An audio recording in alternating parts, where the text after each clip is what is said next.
এ অঞ্জনা, হ্যাঁ, তুমি প্রত্যেকদিন সকালে উঠে আগে এই ঝাড়ঝুট দিতে ব্যস্ত থাকো কেন গো? এই দেখো এখানে ঠাকুর আছে না? হ্যাঁ আর ওই দেখো ওই ঠাকুরটা ভেঙে গেছে, আমাদের ঘরটা এখন তৈরি করা হয়নি। হ্যাঁ।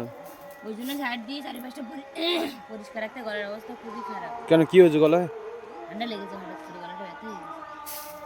আর তার থেকে বড় কথা হচ্ছে যে সকালবেলা আমার মা ঠাকুমারা বলতো হ্যাঁ। যে সকালবেলা উঠে আগে ঝাড় দিতে হয় আর ছড়া দিতে হয়। তো ছড়াটা তো এখন তো নেই, কেন? দিই না। কেন দাও না কেন? দিদা উঠতে পারিনি তাই ভোরবেলা। আর ওই জন্য করে এখন সকালবেলা উঠে কোনো কাজ করি আর না করি আগে ঝাড়টা দিই। চারিদিকে পরিষ্কার পরিচ্ছন্ন রাখার জন্য? হ্যাঁ। তাতে কি সংসারে আগে সবাই বলতে দেখতে না যে আমার মা ঠাকুমারা সবাই বলতো না, আমার মা তো এখনো ছড়া দেয়। তুমি বলে না যে ওই সকাল ভোরবেলা উঠে ছড়া দিতে হয় আর আগে ঝাড় দিতে হয়, ওই ছড়াটা দিতে পারে না, ঝাড়টা আগে দিই।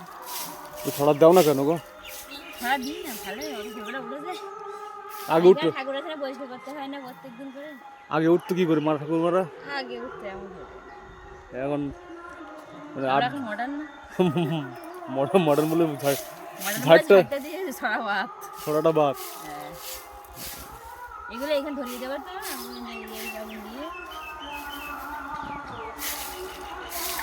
না, দিয়ে রান্না বান্না করবা না? করবো তো, এবার যাবো তো। ঠিক আছে।